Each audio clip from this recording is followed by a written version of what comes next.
This is NXT superstar Dexter Lumis, and I want you to do me a favor. Check out good mic work commentaries on YouTube.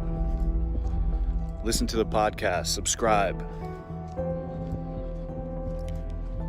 And if you don't,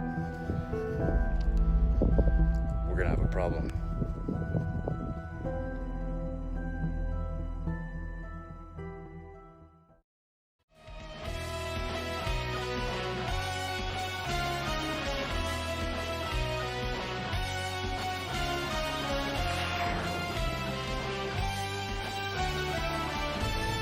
WrestleMania 37 week rolls on here on the channel. Here we are with your NXT TakeOver Stand and Deliver Night 1 review. And man, I think tonight stood and delivered. It was a really good show, and I was very, very happy and pleased with the main event and pretty much everything we saw on the show from a wrestling standpoint, top to bottom. Very excellent show tonight, and I'm sure tomorrow with the card, the way it looks, it's looking to be an even better show tomorrow night. So I think we're going to have a lot of fun things to talk about in this, what will probably be a pretty short review because we only had a few matches on the show. This was on the normal USA Network time slot, 2-hour show with commercials. There was a kickoff pre-show on the WWE Network on WWE's YouTube channel and Peacock, and there was a match on there. But for the most part, this show went by pretty quick. Tomorrow should be a little bit longer and will be a bit more enjoyable, but it's going to be fun to talk about this tonight because it was a solid show. So anyway, let me make sure I can be heard. All right, we're looking good over there. Let me go over here to the chat and just say hello to everybody that was hanging out and waiting for me, including Ajax and Melissa and Divine Ricks in with $5. I am just adjusting my mic so I can have this where I need it to be. Thank you for that, dude. I'll answer that in 1 second. Richard Wells and Ajax Johnson, I already got you. Ryan, JJ Leg. We've got Naveed here and Martin Can with a super chat. Alex Bryant, MJM, Sean, Tim, Madeline. Good to see you. Daryl Sex Machine is here. Sean, I got you. Friggin' Sam, David, K-Dogs, right on. Okay, cool amount of people in here so far. I want to thank everybody that was here last night to watch the Hall of Fame review. That was pretty fun under the circumstances. It wasn't my favorite Hall of Fame ever, but we still were up here for about 2 hours just discussing it and, remembering fondly a lot of the legends that went in. So if you haven't seen that, it's on the channel right now. Entire WrestleMania 37 playlist is available right at the top of the page with all of the links to the rest of the videos later on this week, including tomorrow for night 2 and after SmackDown for our predictions and review. And of course, night 1 and 2 of Mania will be up here doing stuff on the channel. So make sure you set your notifications for all that stuff. I know most of you have, but I just want to mention it right off the bat. Let me just knock out these couple of super chats. We'll hang out for a minute, let a few more people gather in the chat room, and we'll start going on and going through these results here one by one. Pretty solid takeover and pretty interesting final night on Wednesdays for NXT. As we talked about last weekend, I kind of thought that last week was kind of the true final head-to-head war because this show, I'm kind of expecting, I would think, that NXT would win these ratings tonight based on the fact that it's a takeover and there's a lot of stuff going down. I don't know, though. A lot of stuff happened on Dynamite from what I could tell. I was double screening it all night, so I had Dynamite on the TV that's hanging on the wall there on mute, but I was paying attention to TakeOver and making all my notes here in the cockpit, so to speak. So I kind of saw what was going on Dynamite, not quite. It looked like the Bucks might have turned heel at the end there. I think they did, and I did see a little bit of the Chris Jericho promo with the Inner Circle, challenging Pinnacle to a blood and guts match. Shout out to everybody in the chat that called that out. We were talking about it over the weekend that would be a perfect match for these two factions to have, and that's exactly what they're doing. So a year later, we are going to get the blood and guts match in AEW. I'm assuming that's at the next pay-per-view, and that should be fun. But that's really all I caught of Dynamite. Maybe at the end here, you guys can fill us in as to what I missed or what we missed, and we'll talk a little bit about AEW at the end. But unfortunately, as much as we support AEW here on this channel, it's WrestleMania week, and we're going to be very WWE heavy in terms of our discussion all week long. So next week, things will pick up back to normal once everything dies down here in WWE land. But we're in the thick of WrestleMania week now. We're right smack dab in the middle of it. Let me knock out these couple of super chats, like I said, and then we'll get into stuff here. Divine, appreciate the $5 from you. That Ciampa versus Walter match was awesome. Great show tonight. Can't wait for night 2 tomorrow, where you pretty much echoed exactly what I said. I love that Walter Ciampa match. I knew that Ciampa was going to give Walter a run for his money, but at the same time, I thought Ciampa almost was even a little bit more dominant than I thought he would be against Walter. Walter gave him a lot. It looked like, just the mismatch is crazy. It just looks like this big schoolyard bully taking on like a Make-A-Wish kid. It was just such a mismatch. But Ciampa held his own, and he fought and he fought and he fought, and they beat the shit out of each other, and that was real good. So that I knew that would be good, but I have to say I think it exceeded my expectations. I just expected it to be good, and Walter wins in like an 8-minute match. It felt like it was a little bit longer than that, and Ciampa put up a really good fight, and that was a hard-fought match. 2 years now plus as champion, as NXT UK champion for Walter. There hasn't been a champion in WWE to hold the title for that long since the 80s, which is crazy. You're talking like Hogan days, and Honky and Savage and guys like that holding the IC belt for, maybe a year or so, but, nothing like Walter. So you have to go way back. He's very old school, and I love me some Walter. So I don't know who's going to finally be the person to take that belt off of him when you have a guy that's got to run that big. You don't just beat him randomly on a mid-card, undercard on TV or something. He's got to run into somebody who can take him. And who the hell is that going to be? But anyway, that was an awesome match. We'll talk more about that later on. Everybody is praising the show here. Richard says, excellent show. So does Ajax. And Ryan agrees. A minus here. Did not disappoint. I knew you gotta love Io Shirai. I was thinking about her all day today because I just knew the writing was on the wall, man. It was on the wall all the way back at War Games. You said it's going to be the repeat of Rhea Ripley, the same type of way they kind of put her over. Raquel is going to be their new woman. I'm all on board with that because I like her a lot. I thought this was a perfect build and momentum for her getting this title shot. And Io's been a wonderful champion, very entertaining champion. She's been fantastic. But if not Raquel, who? You've been waiting, Io's held the belt for so long now. You've kind of been waiting for that right challenger to come along. I don't see why it wouldn't be Raquel. I don't see any other I didn't see any other option other than her walking out with the title tonight. They were making a very big deal about this. The sit-down interviews on the pre-show. This match is going to be the main event. For Io to retain here, I'd be happy for Io Shirai because I love her, but at the same time, it's like, well, now what are you going to do? So it felt like it was Raquel or bust here for them, and they pulled it off. They pulled it off. I agree with anybody that's going to give the show an A for sure. So I was happy with it, even though it had, maybe a slightly predictable outcome, sort of, with Raquel. I was not surprised that she won, but I was really happy with the way the match came off. And Io Shirai, the whole time she was champ, she did a wonderful job. I thought of her tonight with the trash can over her head before she even did the skull dive. And that was such a lasting memory, one of the funniest things she's ever done. So when they went live here and we saw that set, we saw it on the kickoff, and I'm like, man, that's giving me some Deadly Game vibes. It's got the skull there on the set and the ramp and everything. It looked very cool. And we've seen Io. She dove off the house at In Your House too, right? Or was that somebody else? I think that was Io Shirai that dove off the house. Then she did the thing with the trash can. And now this, the fact that she got up there to the top and they had all of the camera angles set up, that one that was set up at the top that watched her fall, very kind of reminiscent of the overhead shots they would use for ladder matches and stuff. Really good. And they took a hard bump on the steel grating there. That was great stuff. So Io Shirai has been just a remarkable champion, but this was it. Like, it's time. It's all time for us to just, pay our respects to her and say, nice job. And let's pass that baton on to somebody else, because I think Raquel is pretty damn badass. And shout out to Rhea Ripley, who earlier today on her social media had released a picture of her and Bianca Belair and Raquel Gonzalez, just the three of them. And think about it. At the end of this weekend, all three of those women can be champion. They all have title shots. So that would be very cool if that happens and they all win. If Bianca, Rhea Ripley, and Raquel now all are champions at the end of this, we need an updated picture there of the three of them backstage. That's some pretty impressive talent right there, added to, who WWE already has. The women division and the talent there is good. It's, sometimes it's the booking that sucks, not necessarily the talent. So I like what they're doing. I'm hoping that this time, I was really high on Rhea Ripley when they put her over at the end of 2019. And then, in 2020, when she lost to Charlotte, I thought the match and the stage was good for her. To work with someone like Charlotte on a stage like WrestleMania was great for someone like Rhea Ripley. But then once she lost, it felt like that, that dominant feel that she had. She was the first person to put down Shayna Baszler after that dominant run. She looked unbeatable. And then you beat her a little bit earlier than I personally would have liked. And, it felt like she hasn't really recovered from that. She might turn out to have come full circle here this weekend, winning the title. But even that kind of seems thrown together after the Charlotte fiasco with the pregnancy and the COVID and everything else going on there. So with Raquel, I'd like to see them not make some of those mistakes. Don't get the urge to put Charlotte there and immediately have Charlotte put the figure 4 on her and beat her. Let's see what you can do with her. And also, don't do what you do with Keith Lee.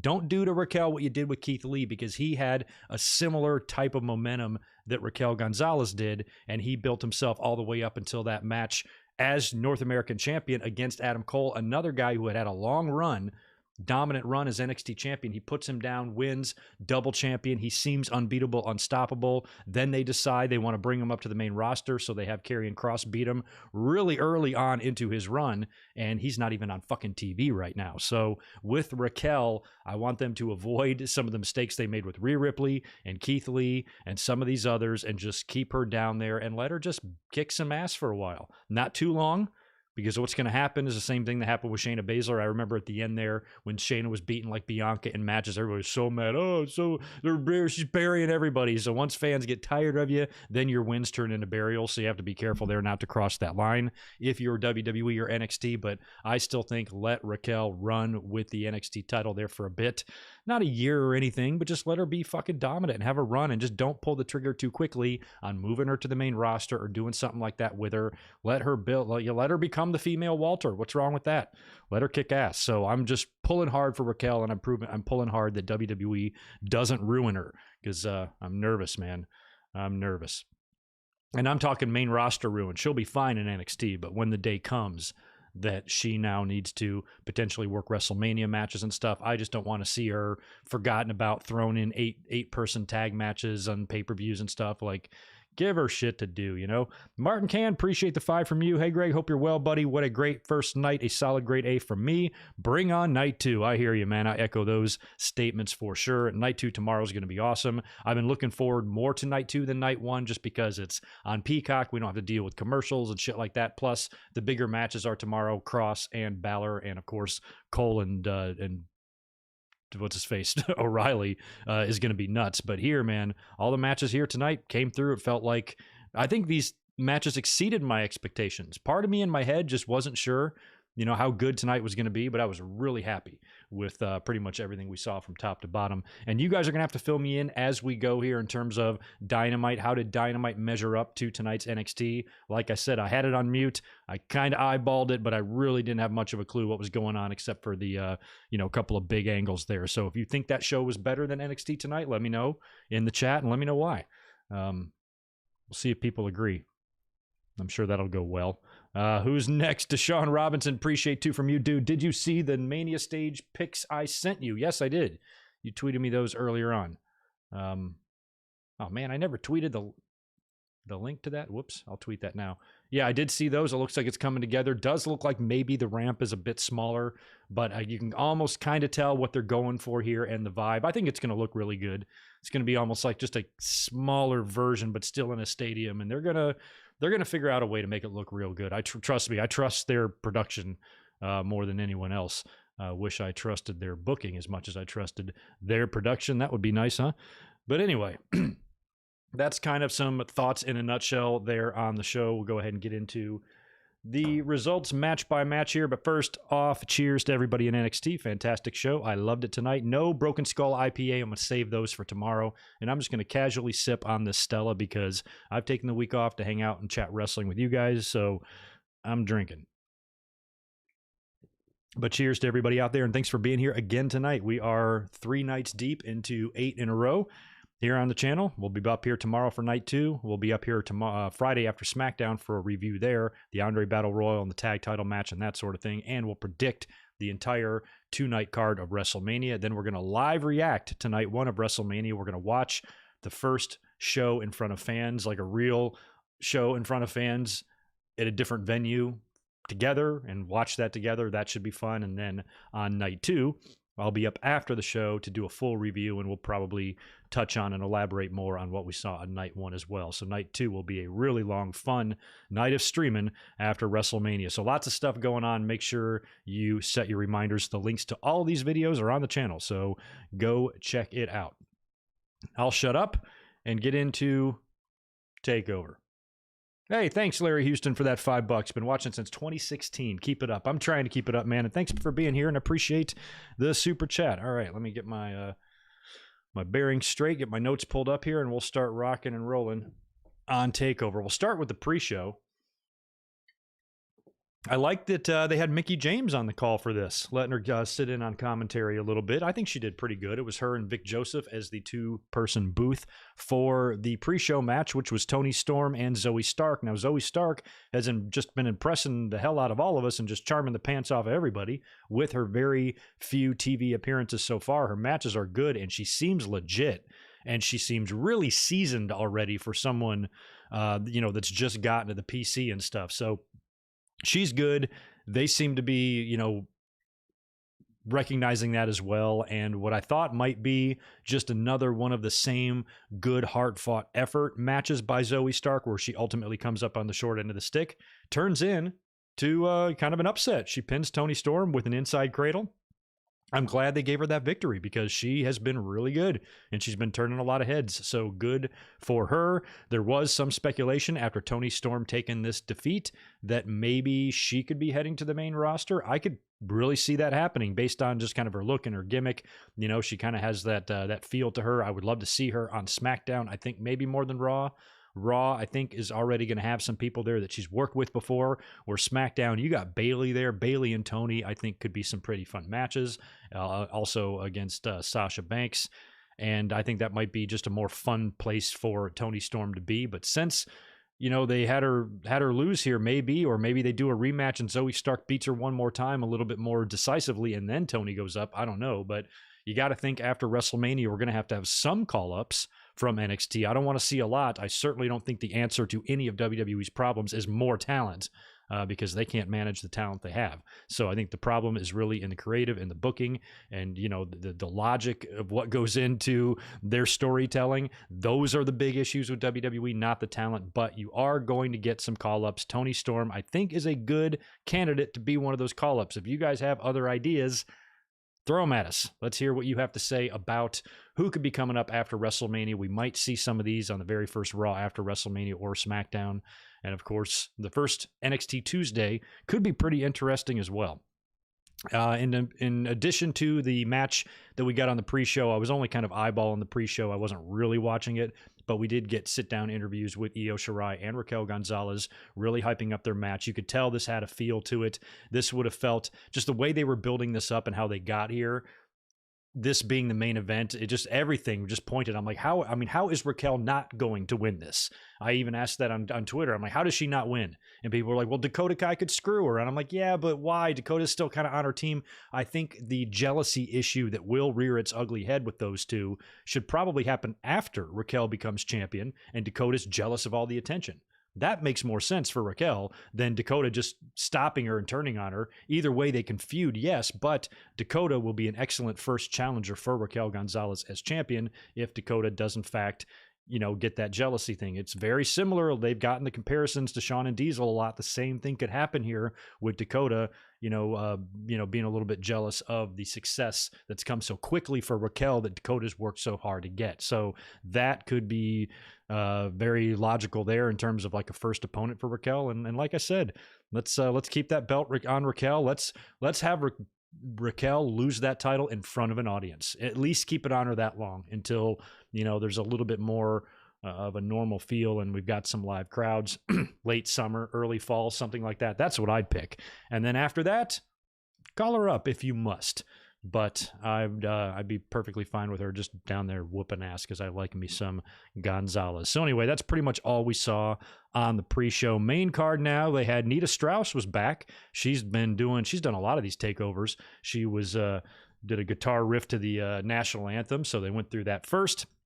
First match up was Kushida taking on Pete Dunne. This one was just going to be awesome, so I was just kind of looking forward to see if they were going to, make any permanent mark in terms of where the greatest NXT TakeOver matches, where they lie on that list, if they even make the list, because now, that list is getting pretty deep. There's been some pretty damn awesome matches. I think they did fine here. I don't think I'd put it on the top 10 NXT matches of all time or anything, but they did beat the hell out of each other with Pete Dunne really working over the hands of Kushida, taking those away.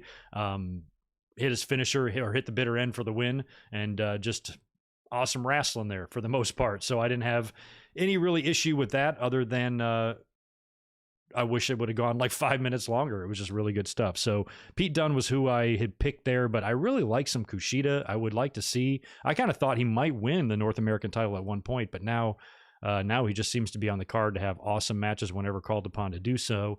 And this was no different. Pete Dunne continues to roll. And curious about either one of these guys. If you think maybe doing something on the main roster could fit either one, I almost think it would fit Kushida better than Pete Dunne. So maybe Tony Storm and Kushida could be two heading to the main roster. I'd worry for Kushida, though, man. I really would worry for him because he's so stupidly good. And the minute they have him running around after that green clock belt, I'm going to lose my mind. So I worry what would happen to him if he went to the main roster, but he could be. It's possible. After that, we had the Gauntlet match, and this was a little bit tough to follow because during the Gauntlet match was when the Inner Circle was doing their promo on Dynamite, so I kind of turned up the volume a little bit, and I was trying to watch it, and while I was doing that, I wound up missing the eliminations of, I believe, LA Knight and Leon Ruff. I don't think I saw those eliminations based on my notes here, but I tried my best to at least watch the match, and it was Ruff and Isaiah Swerve Scott that started it out. There was a brawl before the bell even rang, and then the bell rings, and then they go into the match. Bronson Reed comes out next. These were all predetermined orders due to the Battle Royal from last week or whenever it was. So Reed was out next, followed by Cameron Grimes, Dexter Lumis after that, and then LA Knight was out last. He had earned that honor. We had LA Knight pinning Dexter Lumis to eliminate him. Dexter was kind of my pick here to maybe finally beat Johnny Gargano. There's already that tie in there with the way, and I'd love to see him win the North American title. But as I said when this concept was initially announced by Regal on TV, that it seemed way too convoluted, and Johnny to me is such an entertaining champion, and I think he should be in a situation where the person that beats him has got some sort of an angle or issue or storyline with him, not just somebody that's randomly found in a multi-man match somehow. So when Regal announced these weird ass rules for this in the Battle Royal, and the last two are in the match, or in the last six are in a gauntlet or whatever, it was just confusing, and they went way too far with it. So I felt like anybody could win this, and I don't want to see Johnny Gargano drop the belt to just anybody. I want to see Johnny Gargano be all Johnny Gargano-y in his feud and just get a ton of heat and just be the biggest fucking raving mad lunatic douchebag imaginable, and then finally getting his dues and getting his comeuppance in the match and losing the NXT title into some awesome babyface. So at the very least here, I thought a babyface would win this. I was a little bit surprised by who they went with.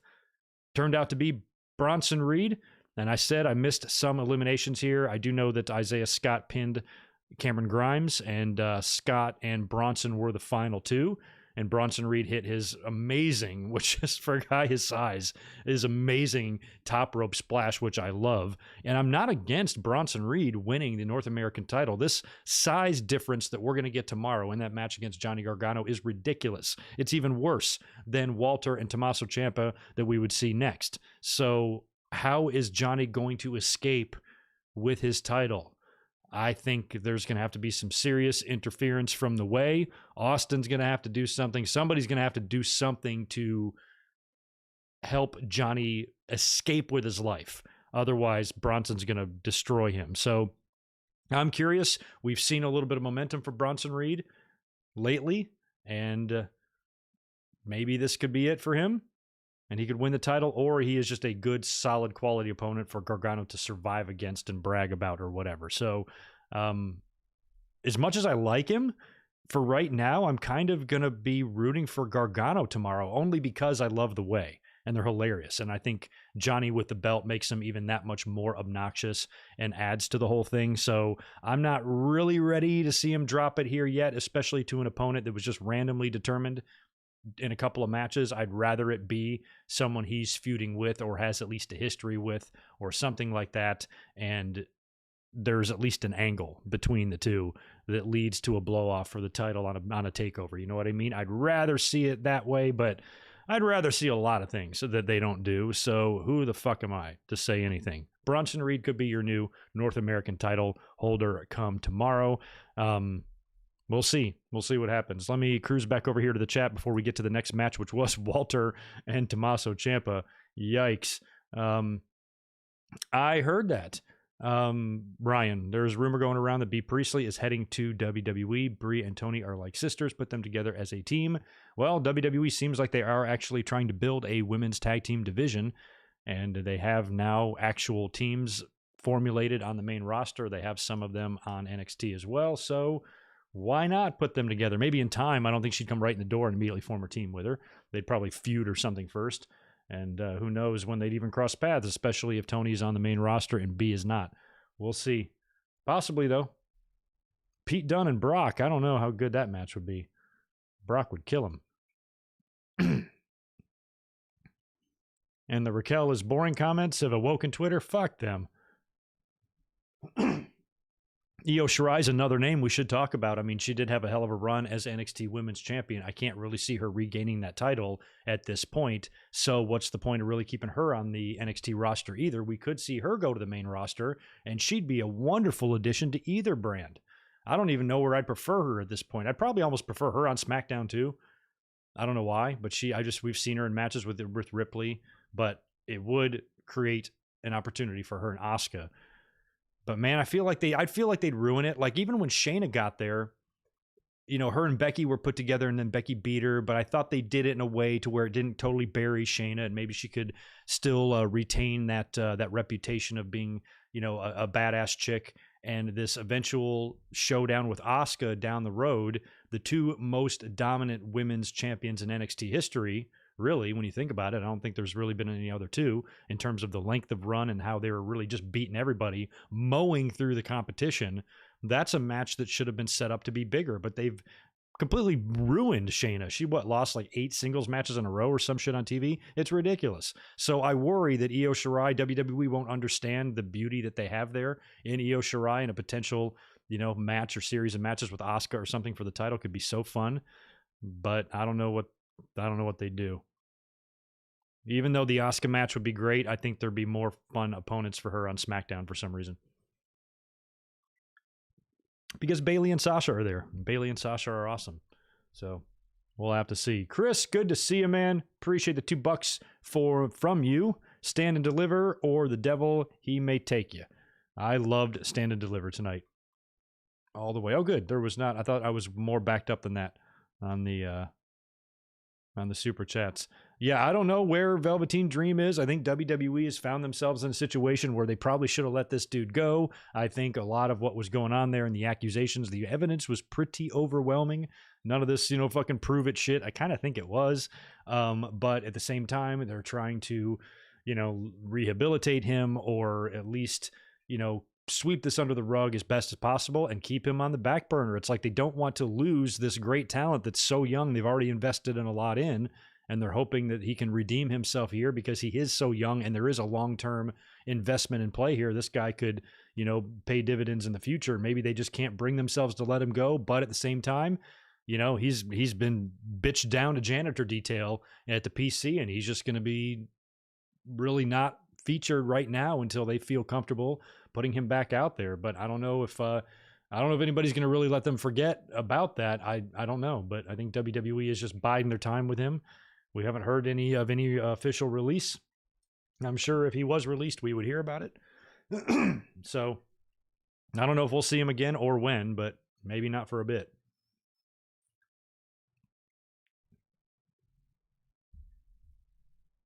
Oh man, we got a couple of more super dupers coming in. Nikki Bella returns and beats Raquel. I'll go ahead and block Alex Bryant. You are crazy. Man, Walter versus Brock Lesnar sounds amazing. I just think Walter's another guy that I just worry about what they'll do with him on the main roster. I think it would only be a matter of time before he's in comedy segments. And even though sorry, a scratchy throat. Even though the fans really would love the idea of Walter against Brock, I think that WWE wouldn't take it as seriously as we would, and I just think that they would ruin Walter. He's so dominant, so fun. He's got this presence about him in an NXT environment. I think some of that would be lost on the main roster, but as long as WWE books him as a monster and does not turn him into Braun Strowman and does not start playing sound effects when he's doing shit in the ring, or make him any sort of a comedy act, or having him out there dancing like Vladimir Kozlov, because Vince just has these crazy ass ideas when he sees a guy that's so basic and so plain, but the story is in his size. And, and he just wants to add some flash to him, and then he just turns out to be a joke. I just worry that would happen. But in NXT, he is incredible, the matches that he has there. And I just don't think he'd be able to retain that magic on the main roster. I seriously doubt it. Good to see How Wheezy in here. Shout out to him. Great, awesome listener and moderator of the chat. Thanks for the 5 from you. I was watching old episodes of Raw from 98 all day. They don't have fun characters like they did back then. They had a lot of fun, wacky characters, but not all of it was very good. I mean, 98 was a good year for them in terms of them turning the corner on WCW, but they still didn't have a lot of the great talent that WCW had. You hadn't had a lot of the big defections yet. And that really wouldn't happen until the following year, with Big Show coming over, then Jericho, and then a few months after that, the Radicals. But at this point, they were still stuck with the DOA and the fucking Bariquas and, shit like that, and the oddities. Think about Golga. John Tenta came back in to play some weird disfigured mental patient with a Cartman shirt. They had some really wacky stuff going on, and a lot of it was meant to be fun. Hey, not for nothing, the oddities had a good theme. I mean, I'm not a big ICP fan, but it was a pretty good theme, and everybody was waving their hands in the air like they didn't fucking care. So it was fun. It had that more fun-filled atmosphere to it at times. And like I said, that's something that I do feel a little bit of on AEW from time to time. They do have some fun characters, but nothing as wacky as that. Bringing out the Howard Stern crew and everything that they did, that was so nuts. But yeah, 98 was a fun time. I remember it well. Thanks for 5 more from Chris as well. I was going to quoting Mattel. Oh, I'm sorry. I didn't catch that. But you do like Dunne to be the be the one to beat Walter to end his title reign in time. I don't know if Pete Dunne will be the one. I don't know. I'd like for him to be the one, but I feel like it's got to be... I suppose it could. I don't know. I almost envision somebody bigger than Dunne, but I feel like he needs his due as well. But he had that long run with the title as well, right? The NXT title. So I don't know. Maybe not him. Maybe somebody that hasn't been as established as Pete Dunne. Maybe it would be. It would have to be a while though, and it would have to keep the belt on Walter for an insanely long amount of time. But what about that Parker Bordeaux guy? What if they wait until he's developed? Give him 6 months, 7 months. Get him ready enough, to be a monster in there. And maybe by that point, you've got Walter closing in on a 3-year title run. Now he's approaching Bruno numbers here, or Hogan numbers, really. He's still in Hogan land. But then if you wait for him to come around, and then finally, Walter, nobody can beat him. Maybe he beats somebody on pay-per-view, and the next TV, he's just brimming with confidence, gets on the mic. Nobody can beat me. I challenge anybody or whatever. And then this fucker comes out, beats him. Very, maybe not. I wouldn't do it. Maybe a squash, but I was thinking almost like Ultimate Warrior honky tonk style. I don't want to see Walter beaten in like 10 seconds like that, but, have this guy come out and have it be a pretty quick match, maybe 3 minutes, have Walter, do his shit to him, and he kind of kicks out a couple of times and he's kind of overmatched. Boom, you hit Walter with a finisher, you beat him, you get a similar vibe, not quite as big of a squash as Goldberg and Brock from Survivor Series 2016, but maybe more along the lines of, maybe not Brock and Cena either, but just a quicker version of that, just a quicker squash, 3-minute squash where Walter gets in some offense, but, Parker shakes it off and eventually nails him with whatever the hell finisher he's got, with whatever crazy ass nickname they've given him for it, and wins the NXT UK title. But then what would you do with Walter there? I don't know. We'll see. But it's really curious when you have a run like Walter, who will wind up beating him, because it's like, shit, I hope they don't drop the ball on that. I hope that's not a misstep and they pick the right person and it's the right moment and it feels right and all that, because I'd hate to see a long run like that kind of fizzle. I'd rather see it, kind of end with a bang. So let's hope for the best with Walter there, and that it benefits everybody. EJ Slimp, thanks for the $5. Huge fan of yours. Did you see Davey Richards is making a comeback? No. Any chance he debuts in the Cole O'Reilly match tomorrow night? I guess somebody's got to get involved in that. I would think it's non-sanctioned bullshit, right? So I think Roderick Strong's likely option there. This could be a good time for somebody to make a surprise return or a comeback or debut or whatever. Good place to have that happen. We even threw out the option of maybe, what's his face? Pat McAfee coming out in this for some reason, maybe even teaming with Cole or helping Cole out. I don't know. But I think if Cole winds up beating O'Reilly, it's going to take a lot of help, but it would also be a really good opportunity to put O'Reilly over, and then Adam Cole would be another guy that you could consider for main roster, but I'm hesitant to accept that as well because I worry what would happen to Adam Cole on the main roster. Scares me shitless. So you could at least think about that, though, and it would be a hell of a bone to throw O'Reilly. But if they do beat O'Reilly again in another one of these matches, I would think it would take some sort of a swerve or turn or something like that for Adam Cole to get some help to beat him. I don't know. I'm not sure who I'm really going to predict in that match, but that one's going to be fun. And we'll see if Adam Cole can outdo his girlfriend in her lights out match that she had. Thanks for $2 from you, Antoine Fair. I appreciate it. Good to see you. Vince is in love with Raquel. That's his China. Well, let's hope so. You want Vince to be in love with you, but you don't want to get that out, because the minute the fans find that out, then it all becomes, oh, she's only on top because Vince likes her, and then we have to hear that shit. So, shh, Antoine, be quiet. Don't give them any ideas to complain. The Comedic Genius, thanks, dude, for $5 from you. Can't stay here too long, but I just wanted to say hello and drop this off for you, my good friend. Have a good night, good mic work. Back to work I go. Good luck, man. Happy, thanks for stopping by here, and I really, really appreciate that.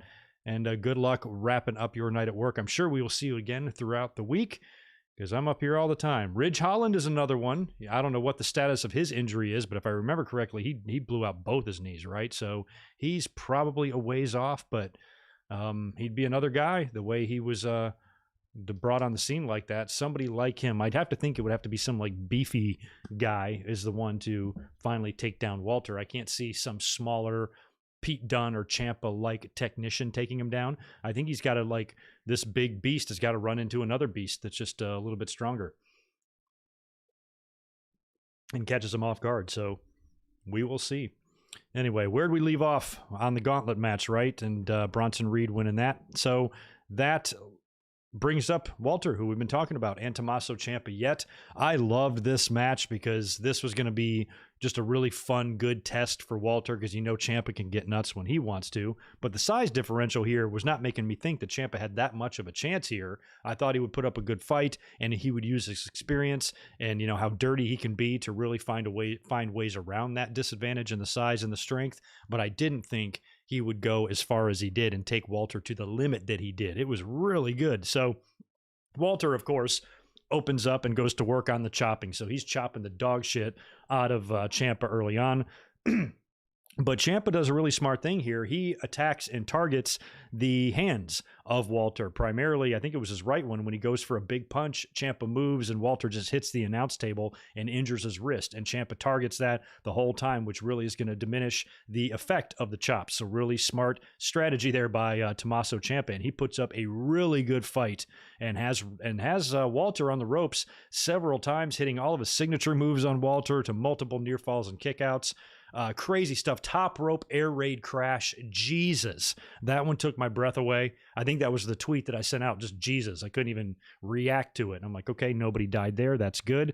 Ciampa with near fall after near fall. And eventually Walter would recover from all of that and set up Ciampa for a couple of shots. Ciampa kicks out and then bam, just hits him with a really devastating finishing punch for the win, and just a really hard fought match by both guys. Walter's chest was ridiculous, super beat red, and just looked like ground beef when he was celebrating in the entrance ramp there. So super good match there. Brutal, brutal, brutal. I can't imagine when you have welts on your chest to that degree, or your back for that matter. What a hot shower must feel like. Jesus, man. So they just beat the shit out of each other. And, Ciampa, I worry sometimes about his health because he's had the neck surgeries and he's had a lot of surgeries and injuries before. And when he's so outweighed by Walter, and Walter is so much bigger and stronger, I worry that Ciampa was just going to get murdered in there, but he really held his own. He was in ridiculous shape. A lot of people have kind of been joking that he's been looking a little bit old because he's been growing his hair out and he's got a lot of gray, but I think he shaved his head, and he was just a 0% body fat on this guy. Ridiculous. So he looked in remarkable shape here, but still grossly outweighed by Walter a lot. So Walter continues his dominance. I just love this guy. My grandfather's name was Walter, and nobody fucked with him either. He was a grouchy old man, and man, he was people feared him. So I kind of root for Walter for that reason. He's just a phenomenal champion and fun, and I love him. So anyway, keep it up, Walter. We'll see who finally winds up prying that belt away from you down the road. As far as I'm concerned, he can hold it for another year. Let's set some records here. Why not? There are some records we're never going to see again. And if you have a chance to maybe break one that you thought would never be broken, try it. This is probably going to be your best chance. Walter's just dominant run here is probably the best chance they're ever going to have to recreating anything close to a Hulk Hogan like title run. I mean, just AJ Styles and other various champions here in recent memory. I think who Becky and AJ Styles, maybe New Day, I forgot, but there's been some champions here or there that have had a year-long title run. That is a big deal when it happens now. If you hold the belts for 9 months to a year, that's considered a super healthy run, where it was kind of the norm back in the day. So anytime you have a chance to do a really old school title run here, there's really not much more of an old school wrestler than Walter. I mean, he's about as basic as you come, but he's a big grizzly bear and he's fucking the best. So let's give him the Hogan 1980 run there. Let's have him just beat everybody. Why not? What's the worst that can happen? You know what I mean? Anyway, moving on. Okay, I thought I was behind again. Sorry, I was not caught up there on the chat over there. We're good.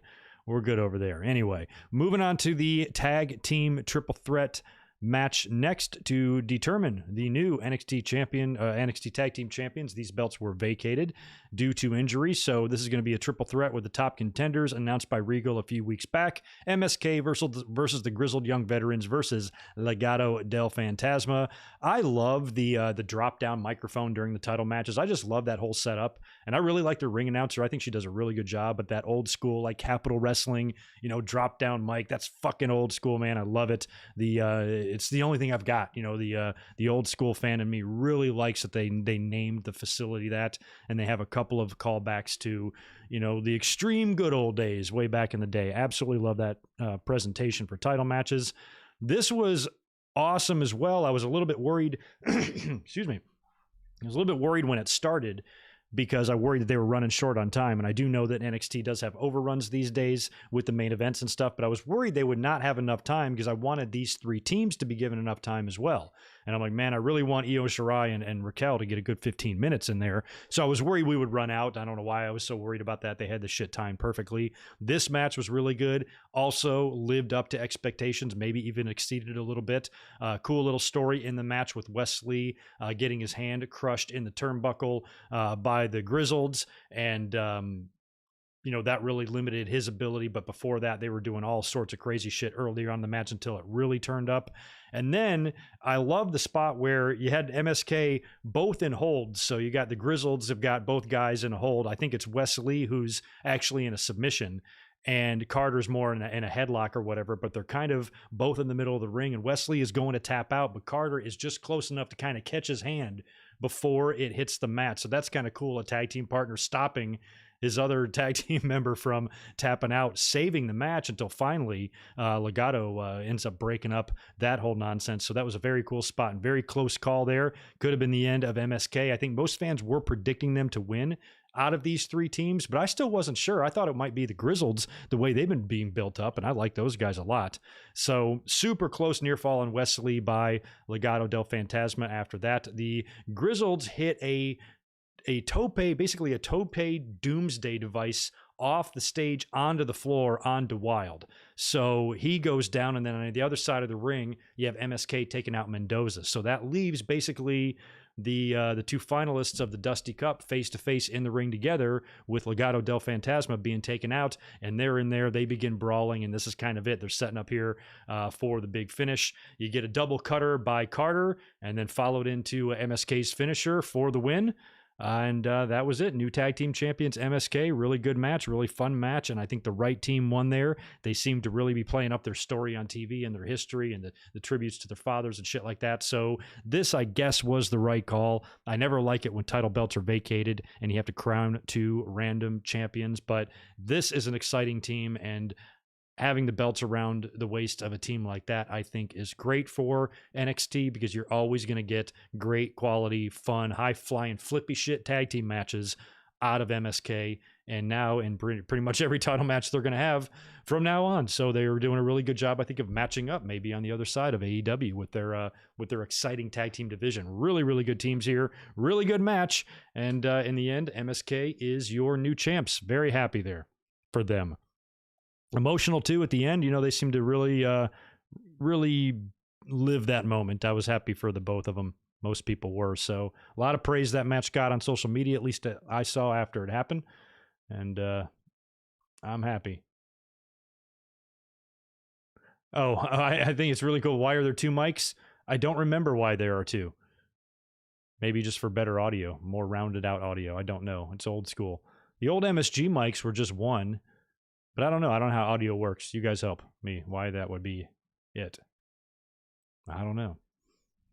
Anywho, all right, let's get on to the next match here, which was our main event for the NXT Women's Title champion, Io Shirai, defending against Raquel Gonzalez. We knew this was going to be good.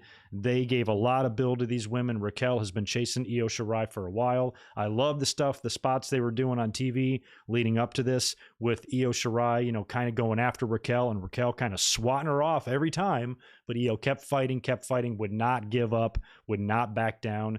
And she's determined to slay this beast. She's been a very dominant champion. She's, you know, defeated every challenger that's come in front of her, and she's really been impressive, and she's been dominant and kicked ass and all of that, but it's time. Just like we talked a little bit while ago about Walter, you know, you think about a champion that's had a good, healthy, long run, you got to envision them running into the right person, and I think Raquel Gonzalez was the right person. Who else, if not her, who, when it comes to ending the run of a dominant champion like Io Shirai? It's got to be Raquel, man. And she was set up and kind of primed for this in a similar way to Rhea Ripley, and it kind of felt like this was going to be it. So, of course, Raquel Gonzalez dominates early on. They both come out there and do the entrances and stuff. I think Dakota Kai, did she get kicked out early in this match? She was out there at first. Raquel looked great in her gear, and Shirai had a really cool gear coming out to the ring too for her entrance. But Raquel, of course, size and power advantage. She starts dominating early, much like in Walter and Ciampa.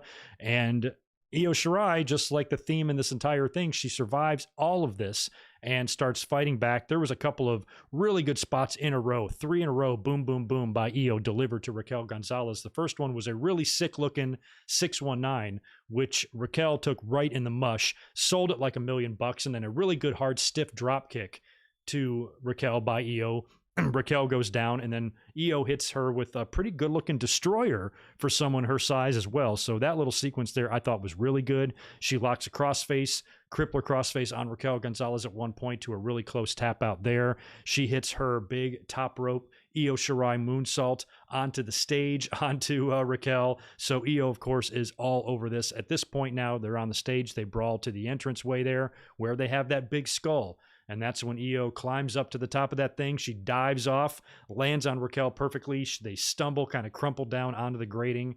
They had several camera angles set up for this.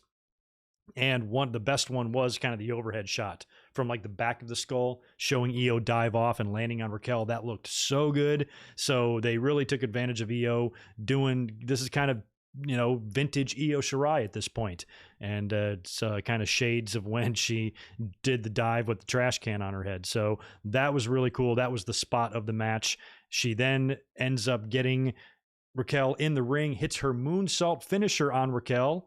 for a near fall. Raquel kicks out. They were saying she's the first person to kick out of that. I believe that's true because nobody's kicked out of that finisher by Io Shirai. So Raquel kicked out, and you knew it then. Once she kicked out of that, I'm like, that's it. She's going to turn the tables here, and she will wind up, winning the title here. It was just a matter of time. She regained control, wound up hitting her finisher on the floor first. So she picks up Io Shirai and just does that huge just power bomb looking thing to Io on the floor, then gets her into the ring, taunts her in the ring. This is it. You could just feel it here. Winds up turning her inside out with a clothesline.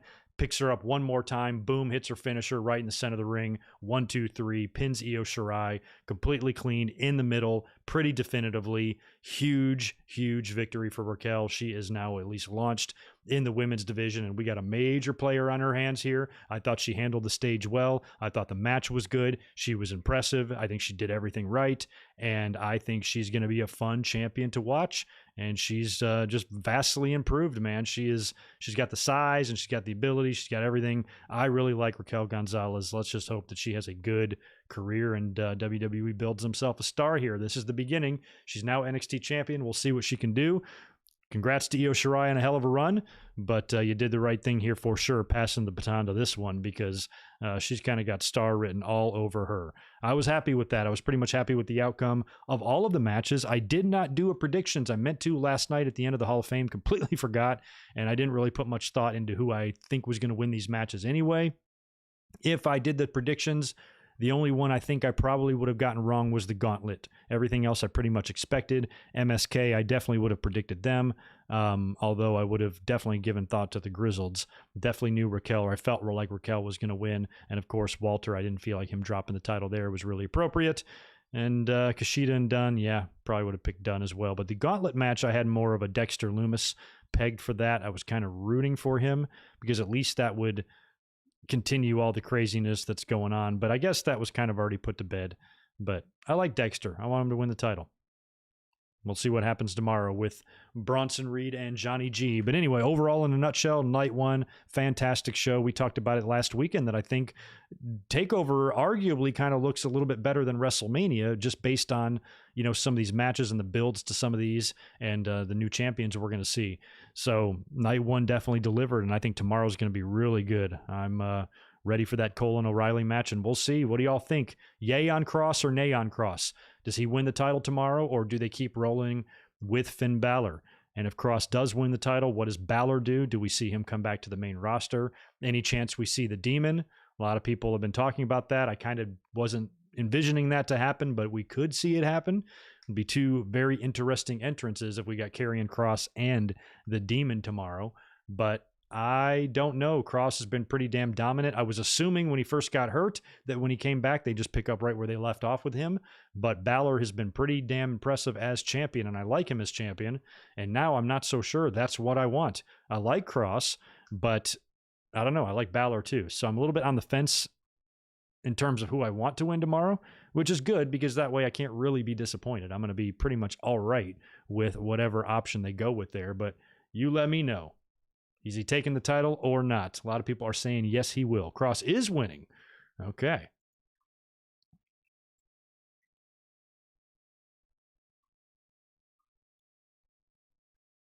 I'm kind of fine with that. I liked Cross. I was bummed out as hell that he got injured when he did. Very reminiscent to Finn Balor. Same thing happened to him with the Universal title. So we'll see. Good presentation there, that whole thing that he does, and the whole promo on this past week where he was talking about kind of back to basics, and he's going to really focus on the striking and the judo and the MMA strategy of his wrestling, which is smart because I really like Karrion Kross, but he is not the best worker in the ring. I think it's in his best interest to keep his style to that, because it's hard to fuck up just strikes and stuff, and he makes it look pretty good.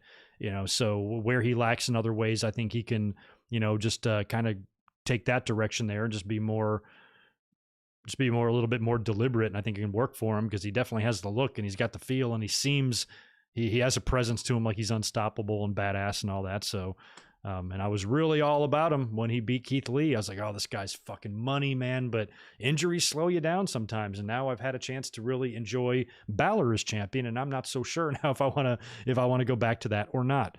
So we'll see. At least they gave him a little bit of time this time around, because I think he got the title shot relatively quickly last time. And this time, instead of going right back to it, they had him do a couple of things first. And the multi-man match he had with Phantasma and all that. And some of the just kind of tune-up matches he had on TV was a little nice. So we'll see. But I think a lot of people are betting on Cross, but maybe some are hoping that it's going to be Balor. Like I said, I'm happy either way. We could see Cross come to the main roster. That is something to be considered there, because if Finn Balor was to beat Karrion Kross, and let's say he even beat him clean, then I would almost send Karrion Kross to the main roster. I probably would. That could be. Cross loses and debuts on Raw night after Mania, to challenge Lashley. That would be a hell of a bombshell. I'd be into something like that just for the hell of it. I mean, did you guys see Raw's rating from this past week? It was like a 1.7. This is your go home WrestleMania show. You're less than doubling AEW's rating. It's not very good. So I think that maybe a major shakeup might be a quick, at least early fix to spark some ratings interest. If that happens, you're like, holy shit, Karrion Kross, but still, after the initial shock wears off, I think they could be right back to where they are currently. So don't know if something that big could really help or not, but it would be interesting. I want something big to happen on the post WrestleMania Raw, but being back in the Thunderdome in the new facility, apparently, you're going to really lose that reaction. And we missed the fans' reaction probably more than ever last night at the Hall of Fame. Just piping in one last match chants and stuff, like, God, give me a break. So bad.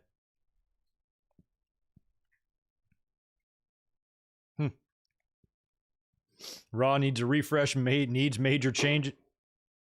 Jesus, that was like a gunshot.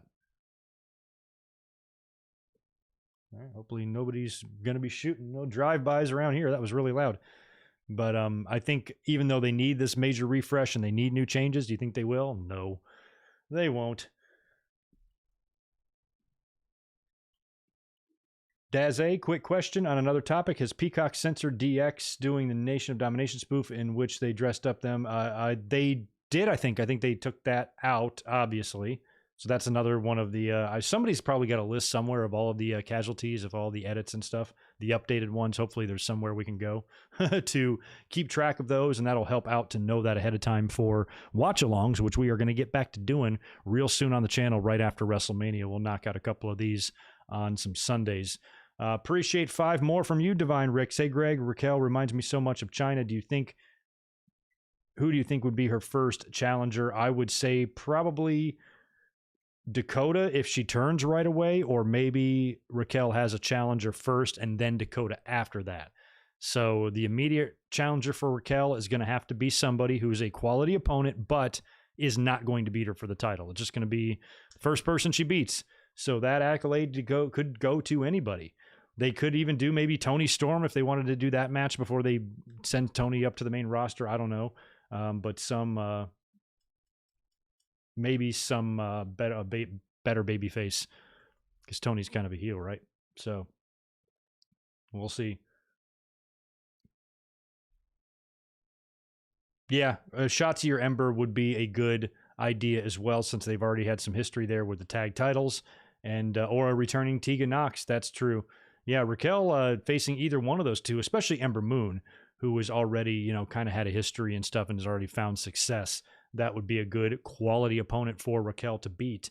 And then maybe she beats her first in a one-on-one match or something, and then you do a tag match. You do a tag title match again with Raquel and Dakota, maybe challenging for the titles, and Raquel has a chance to be a double champion, and then something happens, and that's where you get the official split between Dakota and Raquel, or maybe Dakota turns on her or something like that. And you get the match after that. So I think in the short term, though, I think that Raquel has got some challengers ahead of her that she can definitely mow through before you start thinking about who the woman is going to be to take the belt off of her. I think you got some time there and some people that she can play around with and beat before then. And then we'll start thinking about, down the line, who will be the person to knock off Raquel. and hopefully they won't do it that quickly. We've got what's her name? I forgot what Taya Valkyrie's name is going to be. Frankie Monet. She debuts on Tuesday, so we'll have another woman in the mix there. We'll see. Cross versus Lesnar next year at WrestleMania. It all depends on how Cross is booked.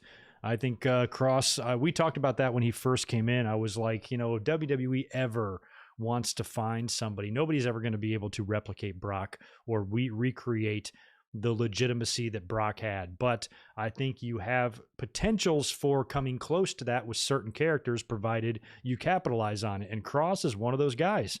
When he came in and has been presented to us on NXT, he's pretty much praised across the board. His only weakness is that he ain't Eddie Guerrero in the ring, but he can hide that with just his badass, judo, MMA, striking, and kicks bullshit. So if he just kind of keeps to that and he's booked to be dominant and he wins all the fucking time and nobody can beat him, then yes, a match down the road with Brock could be phenomenal. If they treat Cross like, like Lashley has been in the last 6 months on TV, then he'll be pretty damn strong a year from now. It just depends, but I'd love to see it, but I ain't holding my breath for anything WWE and anything awesome that WWE would do. Anything that in our minds that we think is awesome, they're probably not going to do.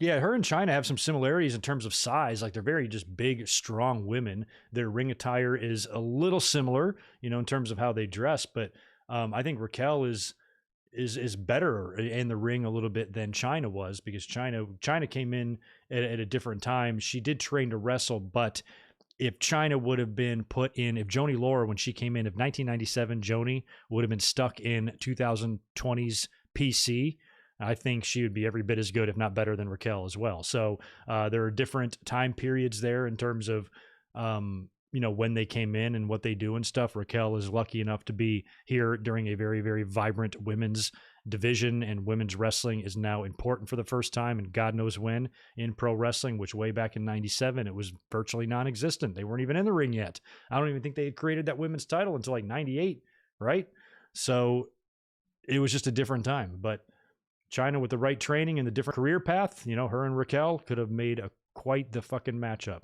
But yeah, I can see the similarities there, because Raquel, not only is she big, she doesn't have the muscular definition that China does, but she's still got some guns, man. She's strong. I like them both, man. What was the match of the night, Daz? I might say Walter and Ciampa. I like that a little. Dunne and Kushida was real good, but to me, I viewed that as just a really good, solid opening match. I wasn't as captivated by it, because I'm like, here are two wrestlers that are just fucking phenomenal. They're going to have a really fucking phenomenal match. And I kind of knew that with Walter and Ciampa, there was just going to be some old Walter's crazy. So I wanted to see that one a lot. So I'll go Walter and Ciampa. That was my favorite of the night. My favorite moment of the night, I think, was Raquel winning, but the match probably goes to Walter Ciampa. I think that's fair. I think that's a fair grade there. All in all, A+ for me tonight. Good, solid night one. I am curious to see what the final ratings do tomorrow. We talked about this last weekend, that it's kind of funny that AEW is going to be virtually dominant over NXT throughout 90% of these ratings battles each Wednesday. But WWE is probably going to get the last laugh on the way out the door here, having a takeover go head-to-head with AEW and having a couple of big matches on here with two new champions crowned. They probably should win this in the ratings, I think, or at least keep it extremely close. And it would be funny if AEW just swats them around for over a year and at the very end they win. It's like when you're getting your ass kicked in a fight and then you slap the guy one more time and then run away. So I feel like that would be what WWE here would do to AEW, which might be kind of fun. And then they're going to be moving over to Tuesdays, and I'm really curious now. I think this is the right move. The ratings war really wasn't a war, because it just didn't have the the intensity and the emotion behind the WCW and WWE one. Plus, there was much bigger numbers at play here. But in terms of how close they were, that was an interesting battle, because yes, AEW was winning every week, but they weren't winning. They weren't doubling the rating and shit like that. They weren't beating NXT the way WWE was beating WCW or beating TNA for a short time, where they were doubling and tripling the rating. NXT was kind of keeping it close there. And even when you compare AEW's rating to Raw, think about AEW. What do they generally get? Anywhere from 600,000 to 900,000. So, but a lot of times it's right in that 700,000 range. So they're getting 700,000. Raw's getting 1.7. That's just a little bit less than half of Raw's rating. So if they go unopposed, and they can start getting up to that million mark, or at least the 900,000 mark, they're really not. It's not like Raw is tripling and quadrupling their ratings. They're still, comparable ratings to Raw, even though it's still a landslide victory. So even like numbers like that, it's nothing to just kind of brush off. Oh, the ratings war doesn't mean anything. The ratings war doesn't mean what it used to. Clearly, I don't even think my ratings count. I watch wrestling on streaming apps and shit like that. We all watch different ways. I don't think these numbers do not reflect everybody who's watching, where back in the 90s, that was the only way to watch, was on television. Now you got 900 different ways. I don't think your rating counts if you're watching on your phone or tablet. I don't think. So it's just different now. So the ratings don't matter, but they are numbers that you want to pay attention to just to see, where everybody fucking measures up and stuff. So AEW already is getting close to coming within half of WWE's Raw rating when they are running head to head with NXT. So what's going to happen when they're unopposed? Their ratings should go up. If they're 700K now, you'd think you'd get them up to about 900K, maybe a million if they're lucky and they put the pedal to the metal here. And, they really take advantage of this opportunity as well. And that's, again, more ratings that I would be interested to see what NXT does, because you can still compare the ratings. They don't have to be head to head. You can still compare the ratings on different days. So we'll see what NXT does on Tuesdays compared to what AEW does on Wednesdays. That's going to be interesting numbers to look at as well. So I still like to kind of read up on the ratings just to see where it is. I'm not interested in like arguing and debating and using it as ammunition. I don't give a fuck who wins in these ratings war. I have zero dog in this fight, but I am interested to see the numbers and to see how this is now going to affect both companies as they move to their unopposed nights. Hopefully it'll benefit everybody. It's going to add a whole lot of wrestling for us to watch. Holy shit. Every night of the week now. We'll do our best to try to keep track of it here on the channel. By the way, anybody who's in here right now, can you smash the thumbs up button for me? I would greatly appreciate it very much. Let me see. Did I get everybody? Oh, Divine, I got you. $5 more. Is there any match you are looking forward to at WrestleMania this weekend? Yeah, a lot of them. I think Owens and Sami Zayn is going to be fun.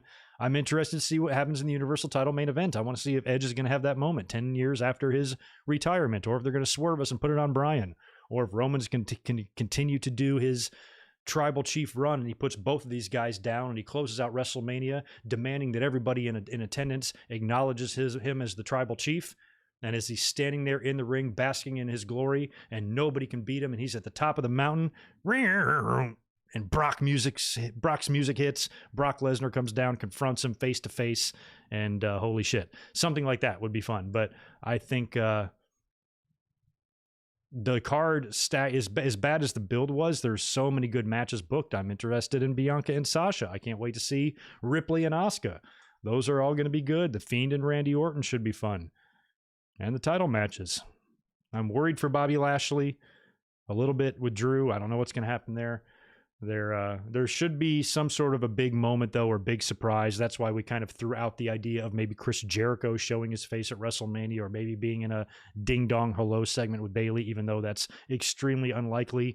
But somebody returning like a Brock, or as JJ Leg suggests here with the $2 super chat, Ronda Rousey could be a nice surprise as well to come out to confront a winner.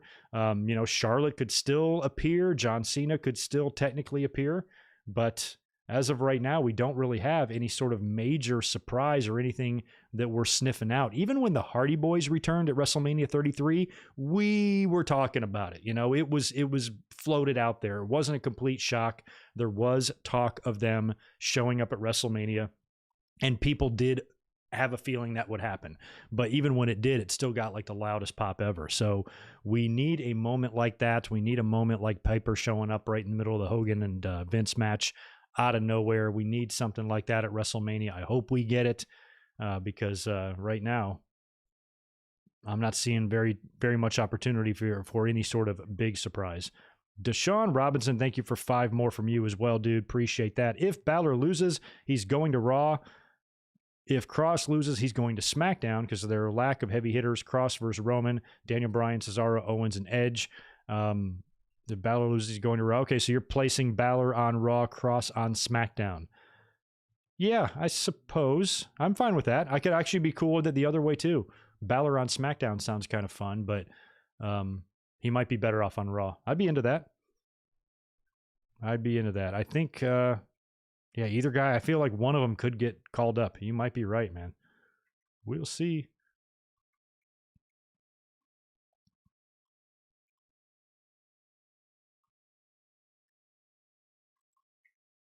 Head of the table.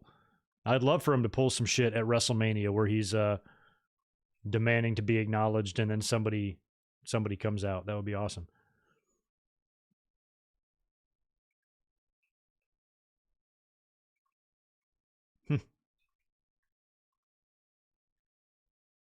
Yeah, AEW only has one show a week compared to WWE. That's true. But the one show is their flagship show. At one time, WWE only had one show a week, and that was their Monday Night Raw. Their weekend shows would be what, basically AEW has in Elevation and in Dark. It's going to be their version of like Wrestling Challenge and WWE Superstars or WWE Mania or WWF Blast Off or any of these other syndicated bullshit shows that they would have on the weekends back in the day. They still only had that one show. That was their flagship show. Everything got done on Mondays, and that was it. It wasn't until the Monday Night Wars and the, the addition of Thunders and SmackDowns that it got out of hand. Right now, AEW they don't want to oversaturate their audience either. They don't want to have a bunch of shows on TV every week that's just going to water down their product and get stale and bore us to death and everything. You got to give us little bits, keep us wanting more. Too much is never the answer. And so far, I think AEW knows that. So I don't think that's a weakness of theirs to have one show a week. I think that's all they need. I think they will eventually, in time, probably get a second on-television show, a secondary show, but hopefully no more than 2 hours. And they don't try to do that 3-hour shit. Not recommended.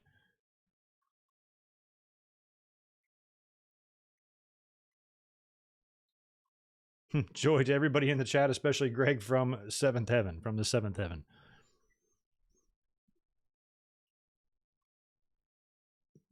Yeah, Blood and Guts is going to be fun. That's just going to be off the charts. I tried to catch a little bit of Jericho's promo because I had AEW on the TV, and I did hear him say a couple of things like what happened to them was a wake up call, and now they're going to show how badass they are or whatever. And he does propose the Blood and Guts match, so that's going to be good. Going to be real good. Yeah, they can't call it War Games. WWE owns that, but that's an appropriate match to have. Did you guys see WWE released like a 1-minute video on their YouTube channel today of Jericho and Austin doing a little bit of wordplay, hyping up the Broken Skull sessions on Sunday? And Austin asks him a variety of questions, including favorite match, favorite opponent, favorite WrestleMania opponent, and favorite tag team partner. And Jericho mentions Big Show and Sammy Guevara. So he dropped Sammy Guevara's name on WWE's YouTube channel. That was interesting. So that's going to be a lot of fun on Sunday. I was assuming, like most of these network and Peacock shows, that if it's available on the 11th, that it would be all day, like at midnight the night before, and you can watch this prior to WrestleMania. But I've seen it advertised both ways. I've also seen it advertised as debuting, after WrestleMania on night 2. So I'm hoping it's going to be already available so I can try to watch it before night 2. That way, during night 2's review, we can talk about it a little bit. So I don't know. We'll keep our eye on it, but I'm going to try to watch it as soon as I can. Otherwise, I won't be watching Jericho on Broken Skull Sessions until after the night 2 review, which means we probably won't get to talk about it until the following night on Raw. So it just depends on when that's all available on Peacock, but I'll be watching it ASAP. It's going to be good. Becky Lynch is another name we should at least throw out there. We'll be talking about a lot. I'm going to write down all of these possibilities too, and we're going to discuss this probably pretty heavily on Friday night after the SmackDown review, and we'll be fully predicting WrestleMania and all of the possibilities there. And we got to start talking about these names, like Ronda Rousey, like Becky Lynch, like potentially a John Cena, maybe even a Brock Lesnar, something fun. What are we going to see? Somebody's going to return. What's going to happen? I don't want to just see Hulk Hogan come out there and do a, let me tell you something, brother. I want to see something more fun than that. Give me an Austin, give me a Rock, give me somebody doing a big in-ring segment. I think that would be so awesome. And hopefully that's what we get. Oh, yeah, and I heard that part of Jericho's promo as well, calling MJF his jerk-off friend. My jerk-off friend. That was hilarious.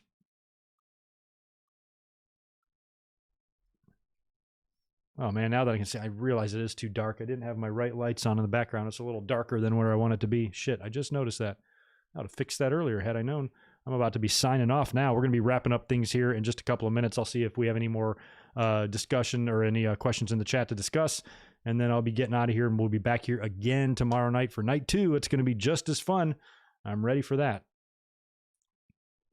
I think Becky Lynch at least showing her face at Mania is a possibility. I think that's very likely. I hope that she does, even if it's just a backstage segment. Maybe she comes out to the ring and, has a stare down with somebody. I don't know. I mean, maybe Asuka retains the title. That could be. Maybe Asuka retains the women's championship, and then Becky comes out to confront her because, she kind of gave Asuka that belt to begin with. Holy shit. Does Asuka hold that belt the whole time? Surely she's dropped it and won it back or something. What's been Asuka's deal? That's how good my memory is. Has she really been... She hasn't been champion since Becky was pregnant, right? And gave her... Certainly she's dropped it in between then. I don't know. She might have. Shit. But anyway, maybe Asuka can retain, and then Becky comes out and says, hey, remember that title that I gifted you? I'd like that back, please. And then you got our main event match for the next pay-per-view or something. But I think Ripley winning would be a touch more fun. But either way, I just hope to see her. Don't have to see her in the ring, get physical or anything like that, but maybe just a backstage segment. Maybe there's a female star is being interviewed after a victory, maybe one of the champions, and she just shows up and says hello to him. Maybe they move her to SmackDown to be closer to Seth, even though it's all in the same building. At some point, they're going to get back on the road a little bit, so maybe they want the two of them positioned on the same brand. But we may be way far away from talking about the days of Raw and SmackDown on separate house show loops. That may be a bit off, but maybe they move her over there just for fun. I'd be fine with Becky going to SmackDown. Why not? Could do a trade or something. I don't know. Becky surprise return at Money in the Bank and wins. I don't know. I can't see her being a surprise return there. I feel like Becky's somebody that's going to come back before, or WWE's going to... I'd like to see her just show up, but how would she return? I mean, the only way she'd surprise everybody and return at Money in the Bank is if she did the same thing Brock did, who basically, it felt like he entered that match as wasn't even a competitor. Isn't that how he won it? He just came out there and grabbed the briefcase? Isn't that like what happened? So I don't know if I want to see her do that. And I feel like WWE would hype her return and at least advertise her for Money in the Bank in order to try to, draw some more attention to that show instead of having her just randomly show up. But I'm always more in favor of anybody's return just randomly showing up. I've much preferred those type of returns over the hyped returns. Think about it. Every time we've had some sort of a big return, with running vignettes and teases and all of this, it's always kind of been a letdown. Even Jericho, when he came back in 2007, remember they were running all those, little code breaking things, and we all knew it was going to be him. And he came back to kind of a flat reaction. The only person I think that really pulled it off was Triple H in 2002 when they were running all the YouTube Beautiful Day music videos, and then he came back to MSG to a huge ovation. But other than that, I just like somebody just returning out of nowhere. Their music hits. That's the one time when I think theme music during run-ins is appropriate. And I've said that before. I'm like, we do not need to hear the theme music play every time somebody comes down to the ring, but sometimes it does work in certain situations. And I think returns are a good way to do that. And having it done that way is, I've always preferred that. So we'll see if Becky comes back, what type of return she has. I don't know.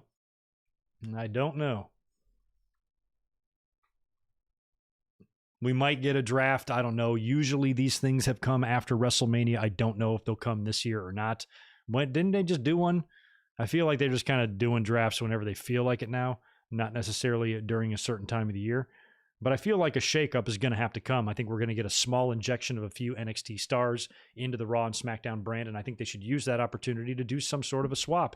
If you have to create a whole show and call it a draft in order to get that done, fine, do that. But otherwise, with all the bullshit and all the smoke you've been blowing up the fans' ass with this brand extension stuff, at this point, I don't even care if you just came on TV and said, you know what, we're making up our own rules. This person's now on Raw. This person's now on SmackDown. The end. At least I'd appreciate that. At least I'd appreciate that instead of them trying to make some shit up as to why these people are now on this brand. You know what I mean? So I hope that we get a little bit of a shakeup after Mania and spice up these rosters a little bit, but as time has proven already, spicing up the rosters usually doesn't do a whole lot. It's not really the talent's problem. This is all in the booking, and I think WWE has a plethora of talent there that's capable of handling and being able to be in storylines when they're good. You give them good material, it will be good. Look at how that changed for Roman Reigns. He went from suffering succotash to saying, oh, this is good. I can make this work. Just apply that to the rest of your talent. And let them try something fun and let them try something that's actually not silly and, just lacks logic and is so cheesy and corny and not believable. I can't tell you what it's like for someone like me being in my 40s and watching some of the shit on TV after watching wrestling for as long as I have, ever since I was, just 4 years old, and now seeing what it's become. I'm like, God, I'm like a fucking embarrassed to watch some of this stuff. So anything can help. When it comes to, trying to just get a little bit more, I want to say adult oriented with their storylines and the creative, but just don't treat the audience like they're all 5-year-olds. Yes, make it easier to understand for the audience that needs that. But at the same time, you take it to such an extreme degree. It's such a turnoff to the product. You know what I mean? We'll see. Sucks to have to complain right dead in the middle of WrestleMania season, but it's scary to think about, some of the decisions that have been made in the last couple of years and all this with creative. And that's why when we get great takeovers like we got tonight, it's such a breath of fresh air that we know no matter what kind of nonsense is going on in the WWE universe, inside of this Capitol Wrestling Center, shit is usually all right. So at least we have that. That is going to be a wrap for me tonight, y'all. I'm going to get out of here. Appreciate you being here and supporting the channel. Be back here tomorrow, immediately following night 2 of Stand and Deliver. Night 2 will probably be a little bit of a longer show. I bet it'll probably be 3 hours. So I've got the stream scheduled to start a little bit later, but regardless of what time it starts, we'll be up here right after, about 15 minutes after TakeOver ends. So just keep that in mind and make sure you set your reminder for the stream tomorrow. Y'all be good. Take care. Thanks for being here again, and I'll see you tomorrow.